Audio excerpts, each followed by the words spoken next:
매일 오후 4시가 되면 한정옥은 어김없이 집에서 나섰습니다. 77세의 나이에도 걸음걸이는 여전히 단단했습니다. 작은 손수레를 끌고 남천포 재래시장으로 향하는 발걸음이 규칙적이었습니다.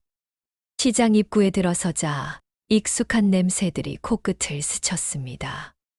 생선 비린내, 야채의 흙냄새, 튀김 기름 냄새가 뒤섞인 재래시장만의 특별한 향기였습니다. 정옥은 이 냄새를 맡으면 마음이 편해졌습니다. 30년간 버스 운전을 하며 새벽마다 지나쳤던 시장의 냄새였습니다. 첫 번째로 들른 곳은 채소 가게였습니다. 무와 양파, 대파, 다발을 골랐습니다. 무는 단단하고 윤기가 나는 것으로, 대파는 뿌리가 하얗고 잎이 싱싱한 것으로 선택했습니다. 오랜 경험으로 익힌 안목이었습니다. 좋은 재료를 고르는 것이 맛있는 음식의 시작이라는 것을 알고 있었습니다. 통멸치를 파는 건어물 가게에서는 큰 봉지를 골랐습니다. 멸치의 눈이 맑고 몸이 은빛으로 반짝이는 것들이었습니다. 육수용이라고 말하자 아주머니가 특히 좋은 것들로 골라주었습니다. 이 멸치로 우린 육수가 국물의 깊은 맛을 만들어낼 것이었습니다. 두부 가게에서는 열모를 주문했습니다. 간 만든 따뜻한 두부였습니다. 하얀 김이 모락모락 올라오는 두부를 보니 마음이 뿌듯해졌습니다. 이 부드러운 두부가 많은 사람들의 속을 따뜻하게 데워줄 것이었습니다. 달걀은 3판이나 샀습니다. 노른자가 진하고 흰자가 탱탱한 싱싱한 달걀들이었습니다. 계란 장수는 정옥의 단골이었습니다. 매일 이렇게 많은 달걀을 사는 손님이 신기했지만 이제는 익숙해진 모습이었습니다. 쌀도 10kg짜리 포대를 샀습니다. 올해 수확한 햅쌀이었습니다. 무거운 쌀 포대를 손수레에 올리자 바퀴가 삐걱거렸습니다. 하지만 정옥은 개의치 않았습니다. 이 무게가 많은 사람들의 든든한 한 끼가 될 것이라고 생각하니 전혀 무겁지 않았습니다. 마지막으로 들른 곳은 양념 가게였습니다. 김장용 고춧가루를 샀습니다. 빨갛고 곱게 빻은 고춧가루가 햇볕에 반짝였습니다. 이것으로 국물의 칼칼한 맛을 낼 생각이었습니다. 너무 맵지도 않고 적당히 얼큰한 맛으로 피곤한 사람들의 입맛을 돋울 것이었습니다. 생선가게 주인 오만호가 넙죽 인사를 했습니다. 할머니, 오늘도 잔뜩이네요. 많은 사람이 기다리고 있어서 그래요. 오만호는 정옥을 매일 보는 단골 상인이었습니다. 언제나 친절하게 대해주는 고마운 사람이었습니다. 처음에는 이상하게 생각했지만 이제는 정옥의 장보기를 응원해주고 있었습니다. 정옥은 계산할 때마다 현금을 또박또박 꺼내서 냈습니다. 카드를 사용하지 않았습니다. 동전과 지폐를 하나하나 세어가며 정확히 지불했습니다. 카드 수수료 때문에 상인들이 손해를 보는 것을 알고 있었기 때문입니다. 카드 말고 동전 소리가 시장을 살린다. 정옥의 말에 상인들이 고개를 끄덕였습니다. 현금 거래가 시장 상인들에게 더 도움이 된다는 것을 알고 있었습니다. 정옥의 이런 배려심에 상인들은 늘 고마워했습니다. 영수증은 빠뜨리지 않고 모두 챙겼습니다. 작은 가죽 수첩 첫 장에 차례로 붙였습니다. 꼼꼼한 기록 습관이었습니다. 언젠가 누군가에게 보여줘야 할 때를 대비해서였습니다. 수첩에는 메모도 적혀 있었습니다. 새벽밥 60인분, 야간 청소 20인분, 콜센터 15인분, 택배 25인분. 매일 준비해야 할 도시락 수량이었습니다. 각 직업별로 나누어 기록한 것은 그들의 일과 시간을 고려한 것이었습니다. 장보기를 마치고 집으로 돌아가는 길에 정옥은 생각했습니다. 이 무거운 장보기가 힘들 때도 있었습니다. 특히 비 오는 날이나 눈 오는 날에는 더욱 힘들었습니다. 하지만 누군가가 기다리고 있다고 생각하면 힘이 났습니다. 손술의 바퀴가 돌아가는 소리와 함께 정옥의 하루 일과가 시작되었습니다. 많은 사람들의 늦은 저녁을 책임지는 중요한 시간이었습니다. 정옥에게는 단순한 장보기가 아니라 누군가의 하루를 위로해주는 소중한 의식이었습니다. 재료들을 보며 정옥은 미소 지었습니다. 이 재료들이 따뜻한 국물과 든든한 밥이 되어 누군가의 하루를 위로해 줄 것이었습니다. 그 생각만으로도 발걸음이 가벼워졌습니다. 돌아가서 바로 요리를 시작해야겠다는 마음이 들었습니다. 한정옥의 집은 골목 끝에 자리한 낡은 3층 다세대 건물이었습니다. 오래된 건물이지만 정옥에게는 소중한 터전이었습니다. 특히 옥상은 정옥만의 특별한 공간이 되어 있었습니다. 처음에는 빨래를 말리는 평범한 옥상이었지만 이제는 완전히 다른 모습이었습니다. 옥상에는 관리사무소에 허락받고 설치한 스테인리스 작업대가 있었습니다. 반짝거리는 스테인리스는 정옥이 매일 정성껏 닦아서 항상 깨끗했습니다. 위생이 가장 중요하다고 생각했기 때문입니다. 작업대 옆에는 대용량 인덕션과 커다란 솥 2개가 나란히 놓여 있었습니다. 새벽 3시면 정옥은 옥상으로 올라왔습니다. 도시가 아직 잠들어 있는 시간이었지만 정옥의 하루는 시작되었습니다. 먼저 불을 지피고 물을 끓였습니다. 찬 공기 속에서 올라오는 뜨거운 김이 신비로웠습니다. 제일 먼저 멸치를 볶았습니다. 마른 팬에 멸치를 넣고 은근하게 볶아내니 고소한 냄새가 올라왔습니다. 이렇게 볶은 멸치로 우려낸 육수가 국물의 기본이 되었습니다. 멸치 볶는 냄새가 온 옥상에 퍼지면서 정옥의 마음도 따뜻해졌습니다. 육수를 우리는 동안 다른 준비를 했습니다. 큼직하게 썬 무가 끓는 물 속에서 둥글게 돌아갔습니다. 무가 익어가면서 달콤한 향이 퍼졌습니다. 정옥은 무에 익는 정도를 확인하며 불 조절에 신경을 썼습니다. 너무 익으면 모양이 흐트러지고 덜 익으면 딱딱했습니다. 육수가 우러나는 동안 밥을 지었습니다.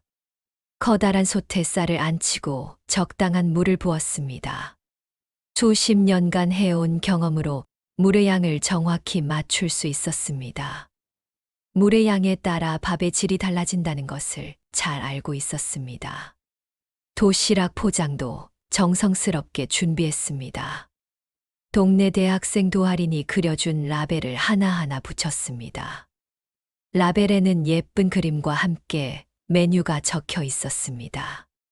도하린은 미술을 전공하는 학생으로 무료로 라벨을 그려주고 있었습니다. 라벨에는 특별한 문구가 적혀 있었습니다. 늦게 먹는 사람들 밥사. 정옥이 직접 지은 이름이었습니다.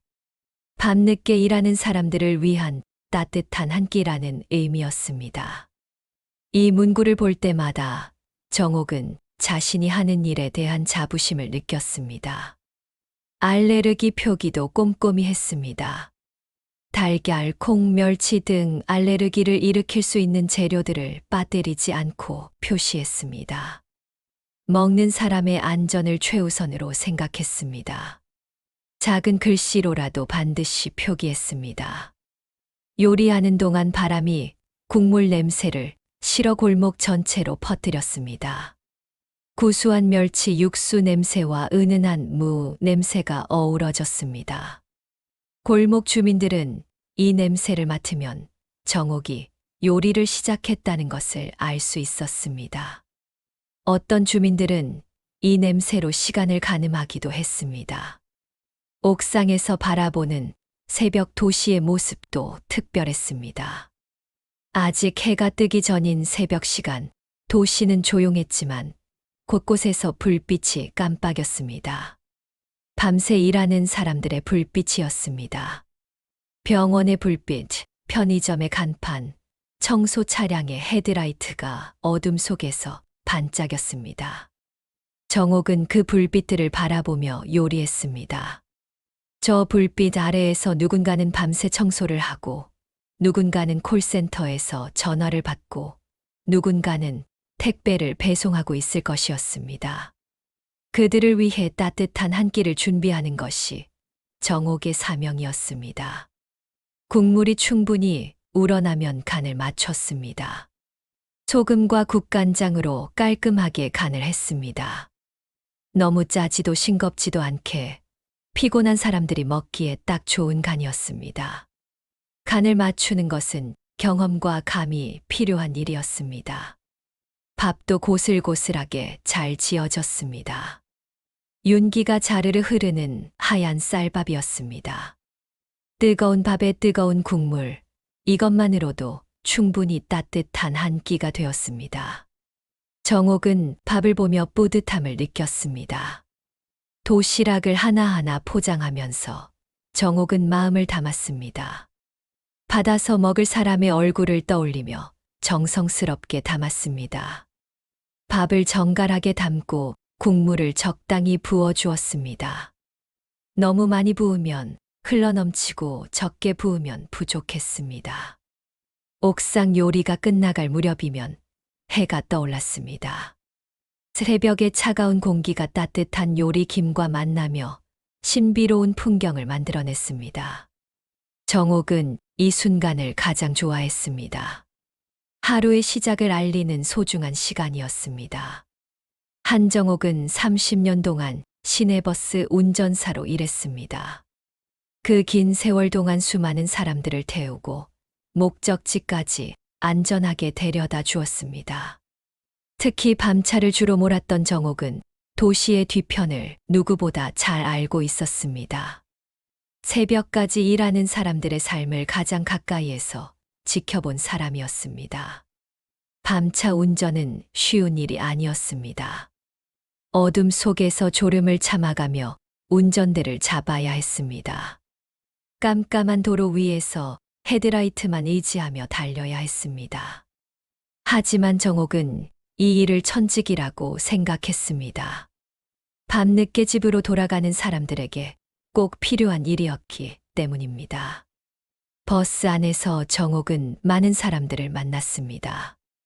야간 근무를 마치고 지쳐서 돌아가는 청소 노동자들이 버스에 올랐습니다. 몸에 밴 세제 냄새와 함께 깊은 피로가 느껴졌습니다. 늦은 시간까지 일하고 집으로 향하는 직장인들도 많았습니다.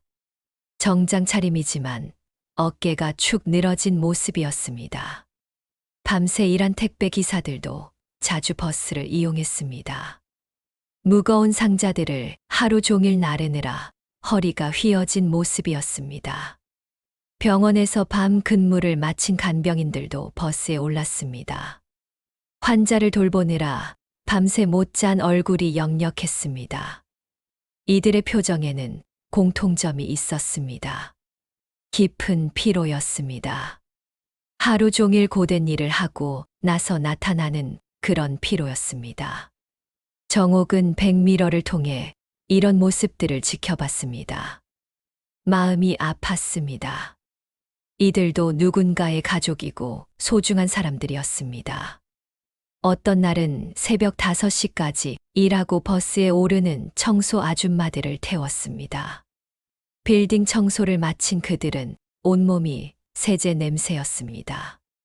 어떤 날은 밤새 콜센터에서 전화 받던 젊은이들이 졸음에 겨워 비틀거리며 올랐습니다. 목소리가 쉬어서 말하기도 힘들어 보였습니다. 이 모든 사람들의 또 다른 공통점은 배고픔이었습니다. 밤늦게 일을 마친 후에는 제대로 된 식사를 할 곳이 없었습니다.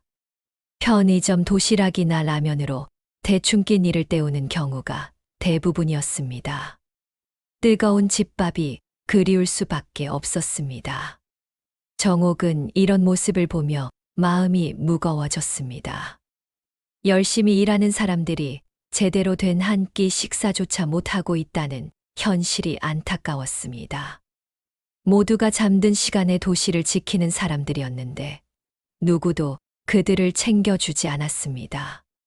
함께 살던 언니 한정월도 새벽 청소 일을 했습니다. 정월은 정옥보다 2살 위였지만 더 건강해 보였습니다. 매일 새벽 4시에 일어나서 청소 일을 나갔습니다. 빌딩과 사무실을 청소하는 일이었습니다. 고된 일이었지만 정월은 묵묵히 해냈습니다. 어느 날 정월이 일하다가 갑자기 쓰러졌습니다. 과로로 인한 심장마비였습니다. 병원으로 급히 옮겼지만 이미 늦었습니다. 의사들이 최선을 다했지만 정월의 생명을 구할 수는 없었습니다. 정월은 그렇게 조용히 세상을 떠났습니다. 임종을 앞둔 정월이 정옥에게 남긴 말이 있었습니다. 냄비는 혼자 쓰면 식는다. 짧은 말이었지만 정옥의 가슴에 깊이 새겨졌습니다. 음식은 나눠 먹을 때 더 따뜻하다는 의미였습니다. 혼자 먹는 밥보다 함께 나눠 먹는 밥이 더 맛있다는 뜻이었습니다. 정월의 마지막 가르침이었습니다. 정월의 장례를 치르고 난 후 정옥은 많은 생각을 했습니다. 30년간 해온 운전 일을 그만둘까도 생각했습니다. 언니가 떠난 후 혼자 남은 것이 외로웠습니다. 더 이상 버스를 운전할 의욕도 생기지 않았습니다. 하지만 곧 다른 생각이 들었습니다. 언니가 남긴 말을 실천해야겠다는 생각이었습니다. 냄비는 혼자 쓰면 식는다는 말을 실현해보고 싶었습니다. 언니가 하지 못한 일을 대신 해보고 싶었습니다. 그래서 정옥은 운전대를 내려놓았습니다. 30년간 자다 왔던 운전대를 영원히 내려놓고 냄비 앞에 섰습니다. 새로운 인생을 시작하기로 결심한 것입니다. 이제는 사람들을 태우는 것이 아니라 배불리 먹여주는 일을 하고 싶었습니다. 혼자 먹는 밥보다 늦게 먹는 사람들의 밥이 먼저라고 생각했습니다. 밤늦게 일하는 사람들에게 따뜻한 한 끼를 대접하고 싶었습니다. 언니가 못 이룬 꿈을 대신 이루고 싶었습니다. 버스 안에서 본 그 지친 얼굴들에게 위로가 되고 싶었습니다. 그렇게 정옥의 새로운 도전이 시작되었습니다. 운전대 대신 냄비 뚜껑을 잡는 새로운 인생이었습니다. 한정옥이 옥상에서 대량으로 음식을 만들기 시작한 지 일주일쯤 지났습니다. 처음에는 조용히 시작한 일이었지만 점점 사람들의 관심을 끌기 시작했습니다. 매일 새벽마다 나는 요리 냄새, 시장에서의 대량 구매, 정체불명의 도시락 배달까지 모든 것이 화제가 되었습니다. 동네 게시판에 이상한 글이 올라왔습니다. 누군가가 익명으로 올린 글이었습니다. 제목부터 자극적이었습니다. 내용은 더욱 충격적이었습니다. 글쓴이는 정옥이 매일 시장에서 대량으로 식재료를 사는 모습이 수상하다고 했습니다. 노인이 식자재 대량 구매, 수상, 돈 세탁 의심, 일반 가정에서 쓸 수 없는 양의 재료를 구매하는 것이 이상하다는 논리였습니다. 더 나아가 그 자금의 출처가 불분명하다며 돈 세탁을 의심한다는 내용까지 있었습니다. 악의적인 추측이 담긴 글이었습니다. 이 글을 본 동네 사람들은 술렁였습니다. 평소 조용했던 정옥에 대해 다들 궁금해하기 시작했습니다. 옥상에서 나는 요리 냄새도 새로운 시선으로 바라봤습니다. 혹시 불법적인 일을 하고 있는 것은 아닌지 의심하기 시작했습니다. 댓글도 하나둘 달리기 시작했습니다. 대부분이 추측성 댓글들이었습니다. 정옥의 과거를 캐내려는 댓글들도 있었습니다. 버스 운전사 출신이라는 것을 아는 사람이 그 얘기를 올리기도 했습니다. 며칠 후에는 더 큰 관심이 몰렸습니다. 유튜버 강내온이 카메라를 들고 정옥의 집을 찾아온 것입니다. 강내온은 동네 소식을 다루는 지역 유튜버였습니다. 구독자 수는 많지 않았지만 자극적인 영상으로 조회수를 올리는 타입이었습니다. 강내온은 옥상으로 올라와서 촬영을 시작하려 했습니다. 요리하는 정옥의 모습을 찍으려고 카메라를 설치했습니다. 삼각대까지 가져와서 본격적인 촬영을 준비했습니다. 할머니, 촬영 한 번만 할게요. 강내온이 정옥에게 말했습니다. 요즘 이런 게 조회수가 잘 나와요. 할머니도 유명해지실 수 있어요. 하지만 정옥은 단호하게 거절했습니다. 국 끓일 땐 불이 주인이지 카메라가 주인이 아니야. 정옥의 말에는 확신이 담겨 있었습니다. 음식을 만드는 일에는 정성과 집중이 필요했습니다. 카메라 때문에 음식의 질이 떨어질 수는 없었습니다. 더구나 이 음식을 기다리는 사람들이 있었습니다. 강내온은 아쉬워했지만 물러설 수밖에 없었습니다. 정옥의 단호한 거절 앞에서는 더 이상 고집을 부릴 수 없었습니다. 하지만 그는 포기하지 않았습니다. 멀리서 몰래 촬영을 시도했습니다. 소문은 더욱 커졌습니다. 유튜버까지 찾아올 정도라니 사람들의 호기심은 더욱 자극되었습니다. 온라인 커뮤니티에도 정옥에 대한 글들이 올라오기 시작했습니다. 대부분이 추측과 소문에 바탕한 내용들이었습니다. 동네 사람들은 속삭이기 시작했습니다. 정옥에 대한 온갖 추측들이 나돌았습니다. 길에서 마주치면 수군거리며 이야기했습니다. 마치 정옥이 무슨 큰 비밀을 숨기고 있는 것처럼 취급했습니다. 저 돈 어디서 나오는 거지? 가장 많이 나오는 의문이었습니다. 매일 그렇게 많은 재료를 사려면 상당한 비용이 들 텐데 그 돈의 출처가 궁금했습니다. 버스 운전사 연금만으로는 불가능할 것이라고 생각했습니다. 어떤 사람들은 정옥이 숨겨둔 재산이 있을 것이라고 추측했습니다. 집안에 금고라도 숨겨놓았을 것이라는 상상을 했습니다. 또 어떤 사람들은 불법적인 일을 하고 있을 것이라고 의심했습니다. 그래야 이렇게 많은 돈을 쓸 수 있다고 생각했습니다. 소문은 점점 과장되어 갔습니다. 처음에는 단순한 호기심이었지만 시간이 지나면서 악의적인 소문으로 변했습니다. 정옥이 수상한 일을 하고 있다는 소문이 확산되었습니다. 심지어는 범죄와 연결짓는 사람들도 있었습니다.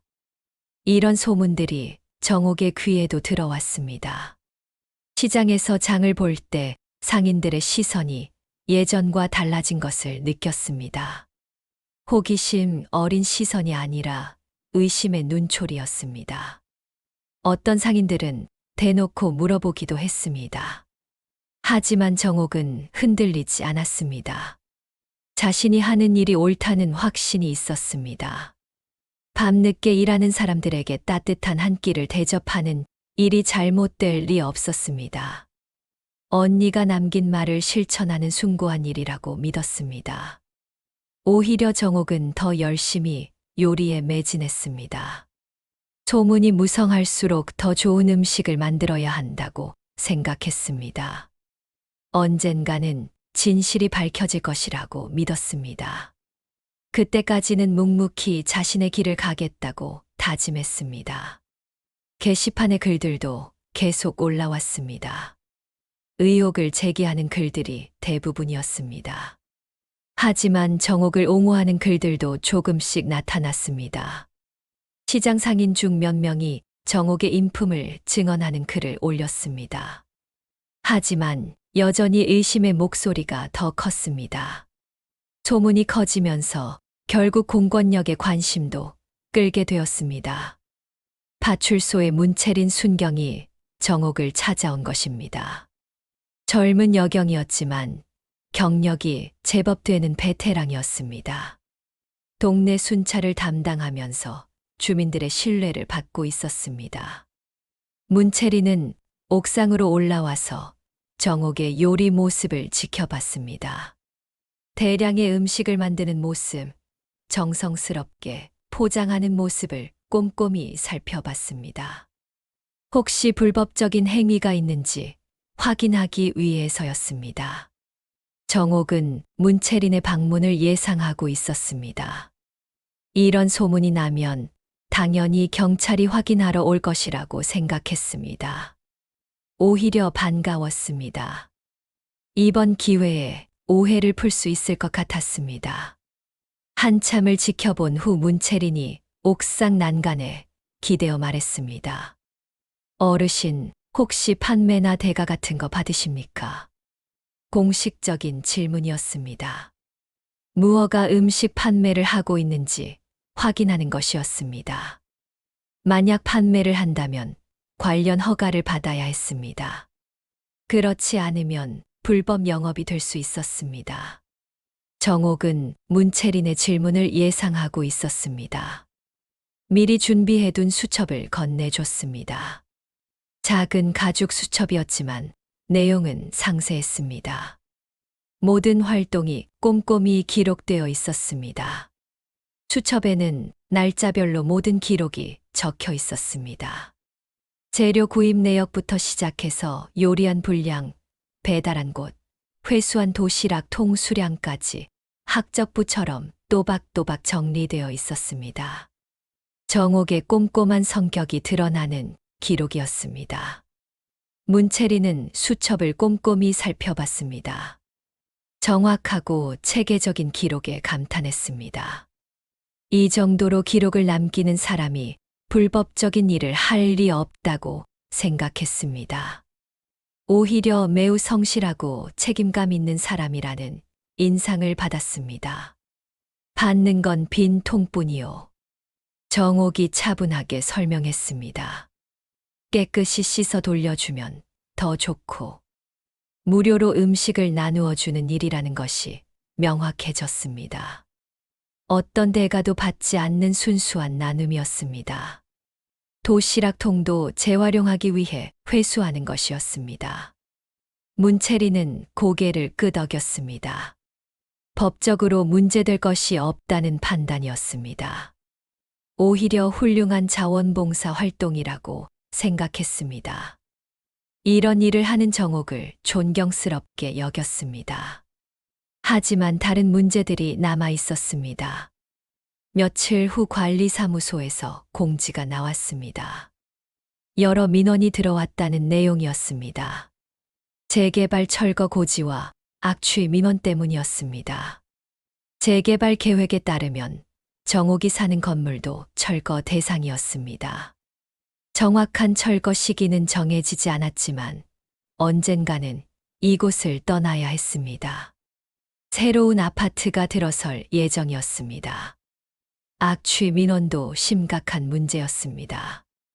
일부 주민들이 요리 냄새를 악취라고 신고한 것입니다. 매일 새벽부터 나는 음식 냄새가 불쾌하다는 민원이었습니다. 특히 여름철에는 냄새가 더욱 심하다고 불만을 제기했습니다. 소음 문제도 제기되었습니다. 새벽 시간에 요리하느라 나는 소음이 시끄럽다는 민원이었습니다. 솥뚜껑 소리, 도시락 포장하는 소리 등이 잠을 방해한다는 것이었습니다. 관리사무소는 이런 문제들을 종합해서 결정을 내렸습니다. 옥상 조리 전체 금지 검토라는 공지를 붙인 것입니다. 빨간 줄까지 그어서 강조했습니다. 주민들의 민원을 해결하기 위한 조치였습니다. 정옥은 이 공지를 보고 당황했습니다. 겨우 시작한 일인데 벌써 중단해야 할 상황이 온 것입니다. 많은 사람들이 기다리고 있는 음식을 중단할 수는 없었습니다. 언니와의 약속도 지켜야 했습니다. 하지만 정옥은 포기하지 않았습니다. 관리사무소를 찾아가서 사정을 설명했습니다. 자신이 하는 일의 의미와 필요성을 차근차근 설명했습니다. 밤늦게 일하는 사람들을 위한 일이라고 강조했습니다. 문채린 순경도 도움을 줬습니다. 정옥의 활동이 법적으로 문제가 없다는 의견을 관리사무소에 전달했습니다.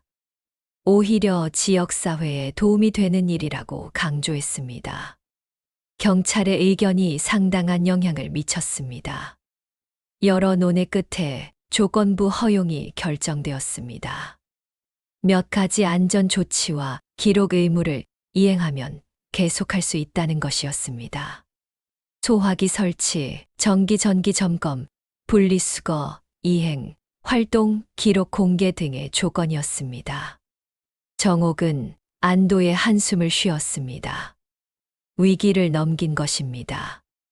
이제 더욱 조심스럽게 일을 진행해야 했습니다. 주민들의 불편을 최소화하면서도 도움이 필요한 사람들을 계속 도와야 했습니다. 시끄러운 소문들을 잠재우기 위해 한정옥은 특별한 결단을 내렸습니다. 더 이상 숨길 이유가 없다고 생각한 것입니다. 진실을 공개해서 오해를 풀어야겠다고 마음먹었습니다. 자신의 자금 출처를 명확히 밝혀 의혹을 해소하고 싶었습니다. 시장 한복판에 작은 테이블을 설치했습니다. 평소 장을 보던 시간보다 일찍 나와서 준비했습니다. 테이블 위에는 시식용 무국 한 속과 달걀 지단을 올린 주먹밥을 준비했습니다.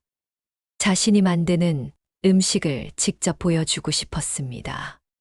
사람들이 하나둘 모여들기 시작했습니다.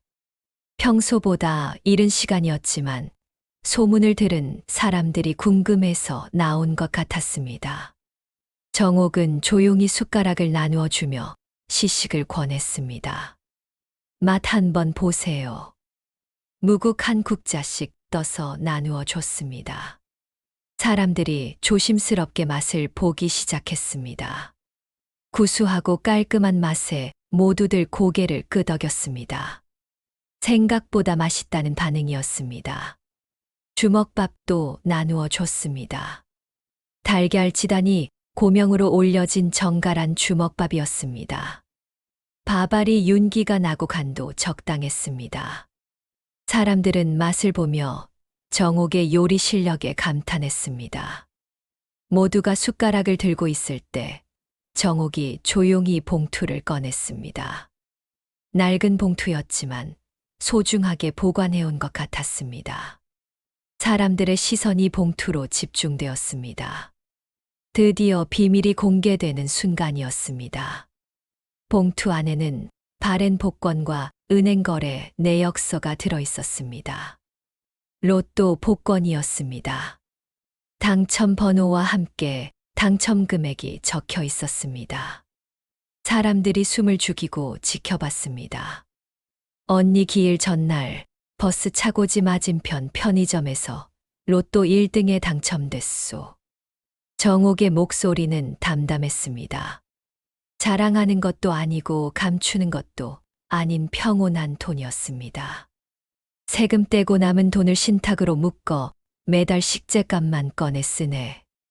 사람들이 웅성거리기 시작했습니다. 로또 1등 당첨이라니 믿기 어려운 일이었습니다. 하지만 증명 서류가 모두 있으니 의심할 여지가 없었습니다. 은행 거래 내역서도 보여줬습니다. 신탁 계좌에서 매달 일정 금액씩 인출하는 기록이 명확하게 나와 있었습니다. 모든 거래가 투명하게 기록되어 있었습니다. 왜 숨기셨어요? 누군가가 물었습니다. 로또에 당첨되었다면 자랑할 만한 일인데 왜 비밀로 했는지 궁금했습니다. 정옥은 무국을 저으며 대답했습니다. 돈은 조용히 써야 뜨거워. 간단한 대답이었지만 깊은 의미가 담겨 있었습니다. 돈을 자랑하거나 과시하면 그 의미가 퇴색된다는 뜻이었습니다. 언니가 못 챙기고 간 새벽들을 대신 챙기는 거지. 정호를 떠올리며 한 말이었습니다. 언니가 살아있었다면 함께 했을 일을 혼자 하고 있다는 의미였습니다. 로또 당첨도 언니의 뜻이라고 생각했습니다.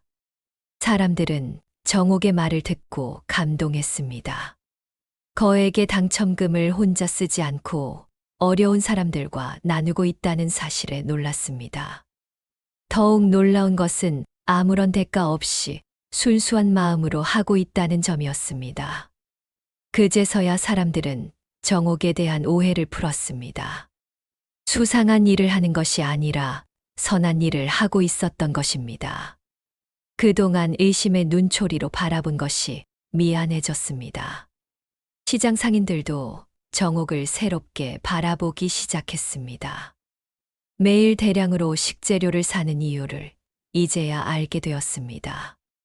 오만호를 비롯한 상인들은 정옥을 더욱 반갑게 맞아주었습니다. 소문도 완전히 바뀌었습니다.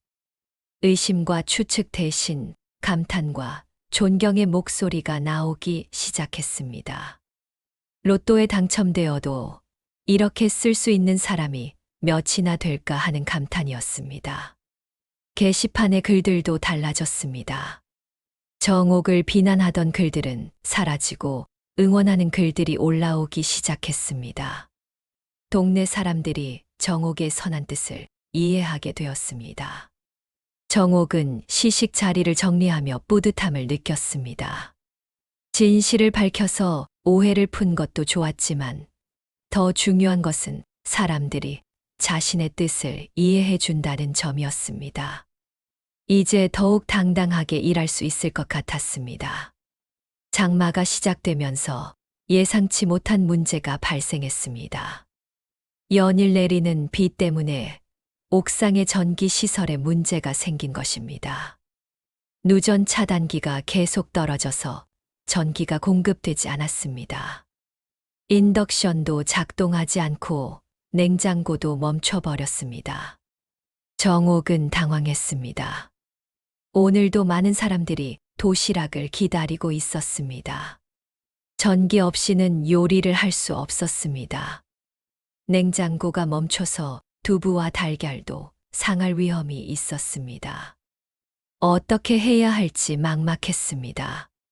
전기 기사를 불러야 했지만 장마철이라 바로 올 수 있을지 확신할 수 없었습니다. 하루 이틀 지연되면 재료들이 모두 상할 수 있었습니다. 그렇게 되면 오늘뿐만 아니라 며칠간 도시락을 만들 수 없었습니다. 그때 편의점 사장 유수경이 얼음팩을 잔뜩 들고 뛰어왔습니다. 평소 정옥의 활동을 지켜본 유수경이 도움을 주러 온 것이었습니다. 냉장고가 멈춘 것을 알고 급히 가게에서 얼음팩을 가져온 것이었습니다. 할머니, 이걸로 냉장 보관하세요. 유수경은 숨을 헐떡이며 말했습니다. 무거운 얼음팩들을 들고 뛰어온 모양이었습니다. 정옥은 고마워하며 얼음팩을 받았습니다. 덕분에 두부와 달걀을 안전하게 보관할 수 있었습니다. 곧이어 생선가게 오만호도 나타났습니다. 작은 발전기를 메고 온 것이었습니다. 가게에서 정전에 대비해 준비해둔 발전기였습니다. 무거운 발전기를 혼자 메고 온 오만호의 이마에는 땀이 흘렀습니다. 이걸로 당분간 버티세요. 오만호가 발전기를 설치하며 말했습니다. 전기 연결도 직접 해주었습니다. 발전기 소음이 좀 있었지만 요리는 할 수 있게 되었습니다. 파출소의 문채린 순경도 도움을 주었습니다. 안전수칙을 인쇄해서 가져온 것입니다. 발전기 사용 시 주의사항, 화재 예방법 등이 상세히 적혀 있었습니다. 벽에 붙여서 항상 볼 수 있게 해주었습니다. 관리사무소장도 찾아왔습니다. 처음에는 못마땅한 표정이었습니다. 발전기 소음 때문에 또 민원이 들어올 것을 걱정하는 모습이었습니다. 하지만 상황을 듣고 나서는 이해를 한 것처럼 보였습니다. 소화기 2대 더 설치하고 전기 점검 정기적으로 받고 분리수거 더 철저히 하세요. 관리사무소장이 조건을 제시했습니다. 그리고 활동 기록을 공개해서 주민들이 볼 수 있게 하시고요. 까다로운 조건들이었지만 정옥은 흔쾌히 수락했습니다. 계속 활동할 수 있다는 것만으로도 감사했습니다. 그날 밤 발전기 소음이로 식기 부딪히는 소리가 골목을 따뜻하게 메웠습니다. 여러 사람들이 모여서 함께 도시락을 포장하고 있었습니다. 유수경, 오만호, 문채린, 그리고 동네 주민 몇 명이 자원해서 도왔습니다. 유튜버 강내온도 나타났습니다. 이번에는 카메라를 들고 오지 않았습니다. 대신 앞치마를 두르고 일할 준비를 하고 있었습니다. 조회수보다 이 냄새가 더 좋네요. 강내온이 웃으며 말했습니다. 처음에는 영상을 찍으려고 했지만 이제는 진심으로 돕고 싶어 했습니다. 오늘부터 무료 봉사자로 참여하겠습니다. 강내온의 말에 모두가 박수를 쳤습니다. 카메라맨에서 봉사자로 변신한 것입니다. 밤이 깊어가면서 도시락 포장이 끝났습니다. 여러 사람의 도움으로 평소보다 더 많은 도시락을 만들 수 있었습니다. 발전기 소음도 이제는 희망찬 소리로 들렸습니다. 정옥은 도와준 사람들을 바라보며 감격했습니다. 처음에는 혼자 시작한 일이었지만 이제는 많은 사람들이 함께 하고 있었습니다. 언니가 말한 냄비의 의미를 새삼 깨달았습니다. 정말로 혼자 쓰면 식지만 함께하면 더욱 뜨거워지는 것 같았습니다. 며칠 후 전기가 복구되었습니다. 하지만 도움을 주던 사람들은 계속해서 찾아왔습니다. 이제는 정옥 혼자만의 일이 아니라 동네 전체의 일이 된 것 같았습니다. 어느 날 정옥의 딸 이윤미가 찾아왔습니다.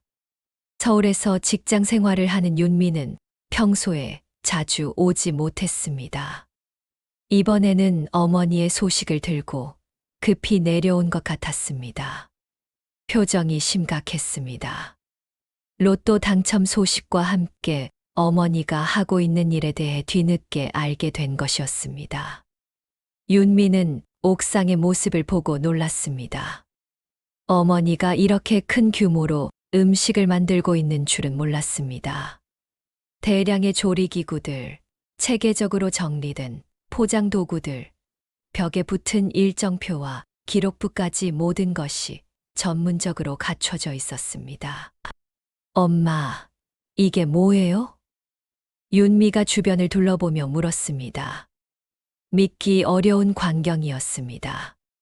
평범한 할머니 한 분이 이런 큰 일을 혼자 해내고 있다는 것이 놀라웠습니다. 정옥은 차분히 설명했습니다. 언니 정월의 임종 때 한 말, 예상치 못한 로또 당첨, 그리고 밤늦게 일하는 사람들을 위한 마음까지 모든 것을 차근차근 이야기했습니다. 버스 운전사 시절 봤던 지친 사람들의 모습도 함께 말했습니다. 윤미는 말없이 어머니의 이야기를 들었습니다. 감동적인 이야기였지만 동시에 걱정도 되었습니다. 77세의 어머니가 이런 힘든 일을 계속하는 것이 안쓰러웠습니다. 그 돈으로 요양 준비부터 하셔야죠. 윤미가 따지는 목소리로 말했습니다. 딸로서 어머니를 걱정하는 마음이었습니다. 이런 건 시에서 할 일 아니에요. 왜 엄마가 이런 고생을 해요? 개인이 할 일이 아니라고 생각했습니다. 당첨금으로 편안하게 노후를 보내시길 바라는 마음이었습니다. 다른 사람들을 위해 희생할 필요가 없다고 생각했습니다. 정옥은 딸의 손을 부드럽게 잡았습니다. 거칠어진 자신의 손과 부드러운 딸의 손이 대조적이었습니다. 세월의 차이가 느껴지는 순간이었습니다. 얘야, 엄마가 늙어서 무서운 건 빈방 소리지, 빈통 소리가 아니다. 정옥의 말에는 깊은 철학이 담겨 있었습니다. 혼자 있는 적막함이 더 무섭다는 뜻이었습니다. 도시락을 기다리는 사람들이 있고 함께 일하는 사람들이 있어서 외롭지 않다는 의미였습니다. 윤미는 어머니의 말을 곰곰이 생각해 봤습니다. 서울에서 혼자 살면서 느끼는 외로움을 떠올렸습니다. 넓은 아파트에 혼자 있을 때 그 적막감을 알고 있었습니다. 어머니 말이 맞는 것 같았습니다. 그날 밤 도시락 라벨에 새로운 문장이 하나 더 붙었습니다. 정옥이 직접 적은 글이었습니다. 윤미와의 대화 후에 떠오른 생각이었습니다. 이 밥은 한 사람의 호의가 아니라 서로의 순번입니다. 이 문구를 보고 윤미는 어머니의 마음을 더 깊이 이해했습니다. 일방적인 베풀기가 아니라 서로 돕는 관계라는 뜻이었습니다. 오늘은 자신이 주는 사람이지만 언젠가는 받는 사람이 될 수도 있다는 의미였습니다. 인생이란 순번을 기다리는 것 같았습니다. 때로는 도움을 주고 때로는 도움을 받으며 살아가는 것이었습니다. 지금은 어머니가 줄 수 있는 상황이니까 주는 것뿐이었습니다. 윤미는 조용히 장갑을 끼웠습니다. 어머니를 말리는 대신 함께 하기로 마음먹은 것입니다. 반대하기보다는 도와주는 것이 맞다고 생각했습니다. 그럼 오늘은 제가 대파 손질할게요. 윤미의 말에 정옥이 환하게 웃었습니다. 딸이 자신의 뜻을 이해해 주니 더없이 기뻤습니다. 혼자 하던 일을 가족과 함께 할 수 있다는 것이 감격스러웠습니다. 모녀가 나란히 앉아 대파를 다듬으며 대화를 나눴습니다. 서울 생활 이야기, 어릴 때 추억, 앞으로의 계획까지 많은 이야기를 나눴습니다. 오랜만에 나누는 깊은 대화였습니다. 평소에는 바빠서 이런 시간을 갖지 못했었습니다. 엄마, 제가 서울에서 봉사단체 하나 연결해 드릴게요. 윤미가 제안했습니다. 직장에서 알게 된 자원봉사 단체가 있었습니다. 전문적으로 도와줄 수 있는 사람들이 있어요. 정옥은 고개를 끄덕였습니다. 혼자 하는 일에도 한계가 있다는 것을 인정했습니다. 더 많은 도움을 받을 수 있다면 더 많은 사람들을 도울 수 있을 것이었습니다. 규모가 커지면서 전문적인 도움이 필요해지고 있었습니다. 며칠 후 서울에서 자원봉사자들이 내려왔습니다. 젊은 직장인들이었는데 주말을 이용해서 도우러 온 것이었습니다. 체계적인 운영 방식을 제안해 주기도 했습니다. 위생관리법, 효율적인 조리법, 안전한 배송 방법 등을 알려줬습니다. 그날부터 윤미는 자주 내려왔습니다. 주말마다 와서 어머니를 도왔습니다. 서울의 직장 동료들에게도 정옥의 이야기를 알렸습니다. 몇몇 동료들이 후원을 약속했습니다. 현금 대신 필요한 물품들을 보내주겠다고 했습니다. 정옥은 딸의 변화에 뿌듯함을 느꼈습니다. 처음에는 걱정만 하던 딸이 이제는 적극적으로 도와주고 있었습니다. 가족이 함께하니 일도 더욱 의미 있게 느껴졌습니다. 언니 정월이 살아있다면 이 모습을 보고 기뻐했을 것 같았습니다. 윤미의 도움으로 더 체계적인 운영이 가능해졌습니다. 서울의 자원봉사 단체와도 연결되었습니다. 전문적인 조언도 받을 수 있게 되었습니다. 대량 조리 시 주의사항, 식품안전관리법, 자원봉사자 관리 방법 등을 배웠습니다. 이제 정옥의 일은 단순한 개인 봉사가 아니라 지역사회 전체의 프로젝트가 되어가고 있었습니다. 많은 사람들이 참여하고 있었고 체계적으로 운영되고 있었습니다. 하지만 여전히 중심에는 정옥의 따뜻한 마음이 있었습니다. 몇 달이 지나면서 정옥의 활동은 더욱 체계화되었습니다. 매일 아침 자원봉사자들이 옥상에 모여서 그날의 일정을 확인했습니다. 재료 준비부터 조리, 포장, 배송까지 모든 과정이 순서대로 진행되었습니다. 각자의 역할이 명확히 나뉘어져 있었습니다. 주거래 은행의 윤태신 지점장이 옥상으로 찾아왔습니다. 정옥의 신탁 계좌를 관리하는 담당자였습니다. 그동안 매달 일정 금액씩 인출하는 것을 지켜본 윤태신은 더 효율적인 방법을 제안하러 온 것이었습니다. 어르신, 신탁을 조정하면 더 오래 갑니다. 윤태신이 서류를 펼치며 친절하게 설명했습니다. 금융 전문가로서 더 나은 방법을 찾아낸 것이었습니다. 이자는 식재비로 쓰시고 원금은 비상시를 위해 보존하시는 게 어떨까요? 매우 현실적이고 좋은 제안이었습니다. 이렇게 하면 원금을 건드리지 않고도 이자 수입만으로 오랫동안 활동을 지속할 수 있었습니다. 지속 가능한 구조를 만들 수 있는 방법이었습니다. 정옥은 잠시 고민해 봤습니다. 금융에 대해서는 잘 모르지만 윤태신의 설명이 이해되었습니다. 현명한 방법인 것 같았습니다. 그렇게 하지요. 신뢰할 만한 사람이 하는 말이니까. 정옥이 결정을 내렸습니다. 윤태신의 전문성을 믿기로 한 것입니다. 명칭은 어떻게 하시겠어요? 윤태신이 서류 작성을 위해 물었습니다. 공식적인 신탁 명칭을 정해야 했습니다. 법적 문서에 들어갈 중요한 이름이었습니다. 정옥이 잠시 생각하더니 따뜻한 미소를 지으며 말했습니다. 정월 밥상으로 하지요. 언니의 이름을 딴 것이었습니다. 이 모든 일의 시작이 언니 정월의 유언 때문이었습니다. 냄비는 혼자 쓰면 식는다. 그 말도 함께 기록해 주세요. 정월이 남긴 마지막 가르침을 공식 문서에도 남기고 싶었습니다. 이 활동의 철학이 담긴 문장이었습니다. 윤태신은 고개를 끄덕이며 정성스럽게 기록했습니다. 의미 있는 명칭이라고 생각했습니다. 단순한 돈 관리가 아니라 철학이 담긴 프로젝트라는 것을 느꼈습니다. 신탁 조정 후에는 더 안정적인 운영이 가능해졌습니다. 매달 일정한 금액이 자동으로 지출되어 식재료비로 사용되었습니다. 정옥은 돈 걱정 없이 요리에만 집중할 수 있게 되었습니다. 재정적 안정성이 확보된 것이었습니다. 옥상 벽에는 각종 일정표와 기록표가 체계적으로 붙었습니다.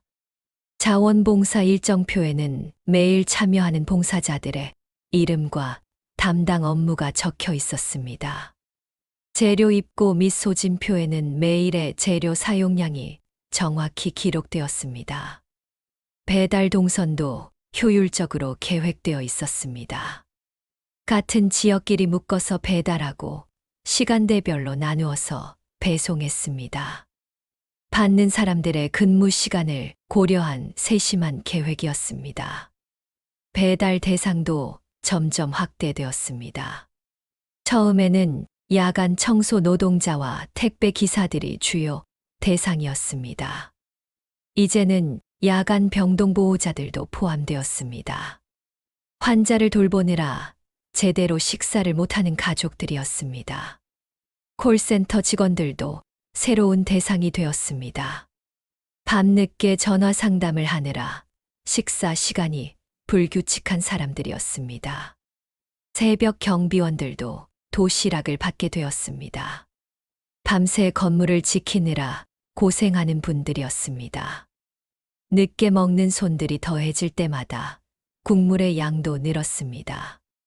처음에는 하루 60인분 정도였지만 이제는 200인분을 넘나들고 있었습니다.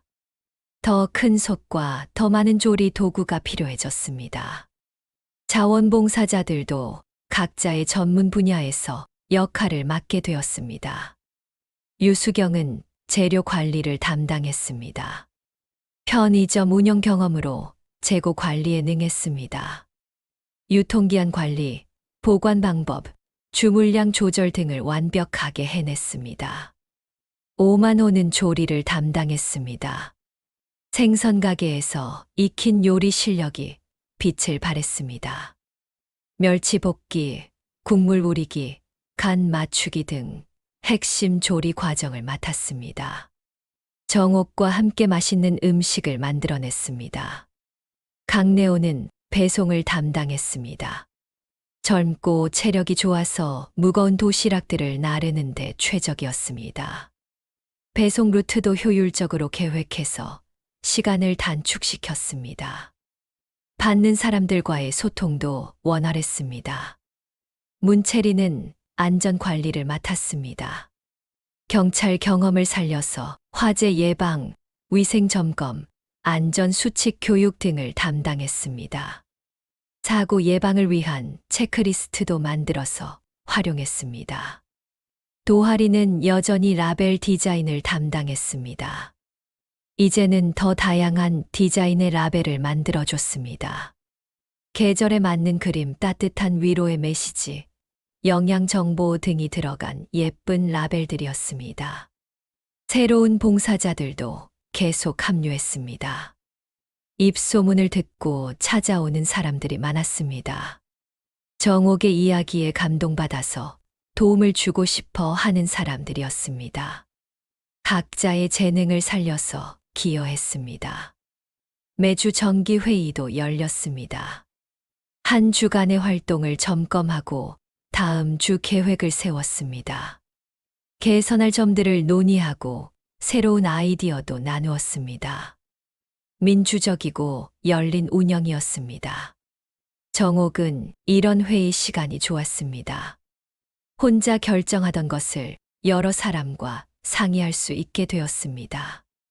더 좋은 방법들을 찾을 수 있었고 실수도 줄일 수 있었습니다. 이제 정옥은 혼자가 아니었습니다. 많은 사람들과 함께 하고 있었습니다.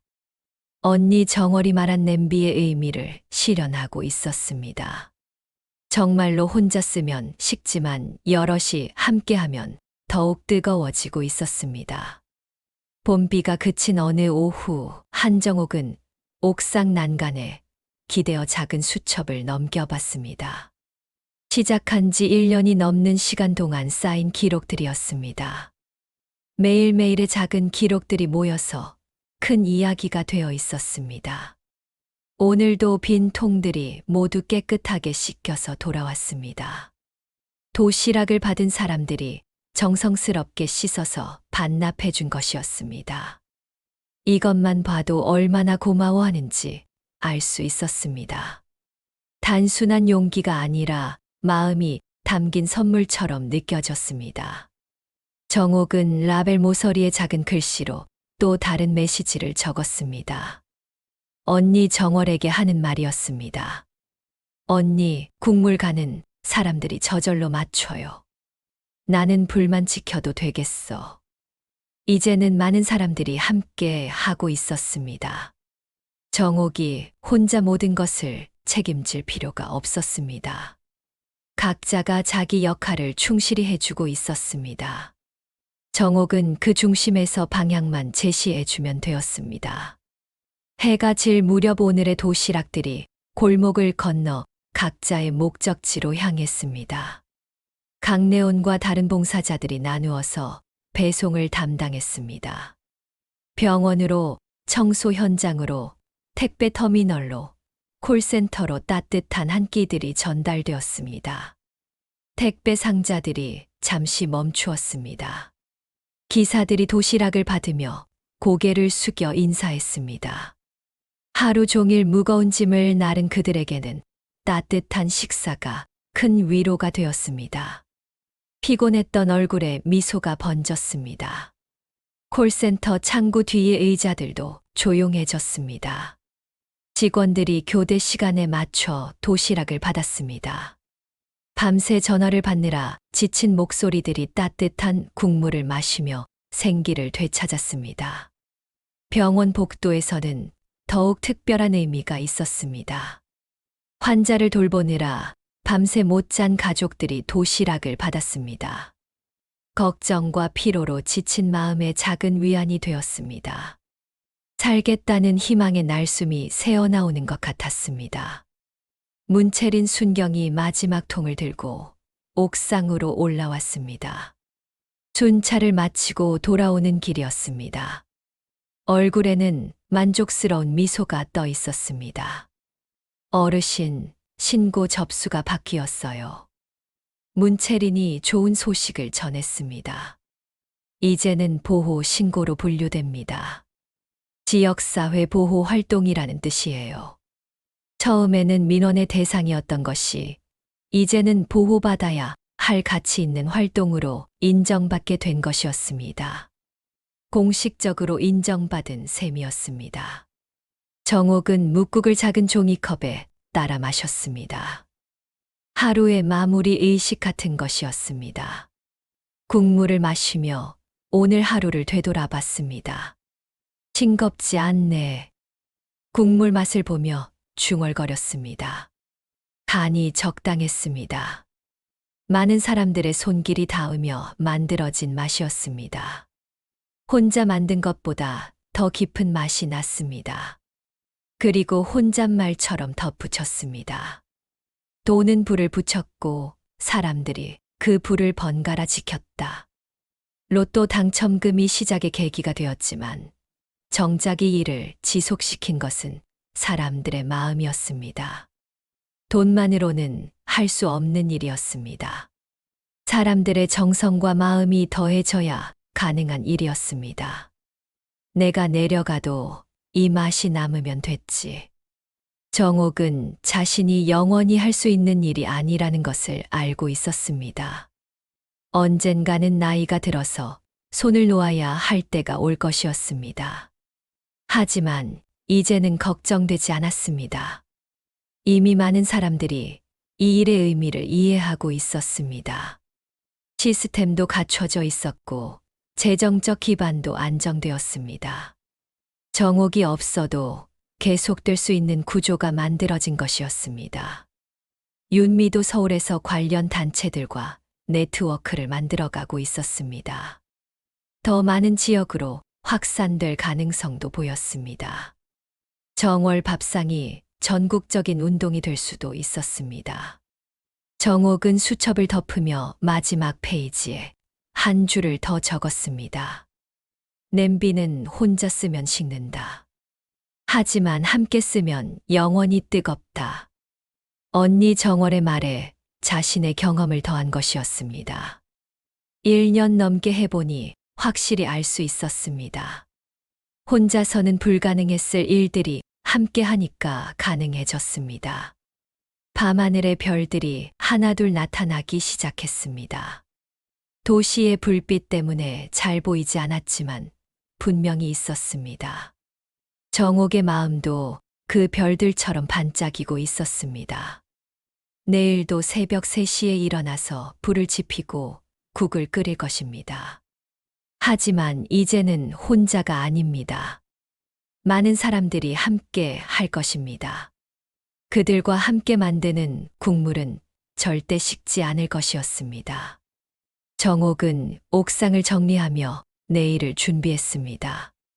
언니 정월도 하늘에서 지켜보며 흐뭇해하고 있을 것 같았습니다. 냄비의 진정한 의미를 실현한 것을 말입니다. 바람이 불어와 정옥의 머리카락을 살짝 흔들어 놓고 갔습니다. 따뜻한 봄바람이었습니다. 새로운 계절의 시작을 알리는 바람 같았습니다.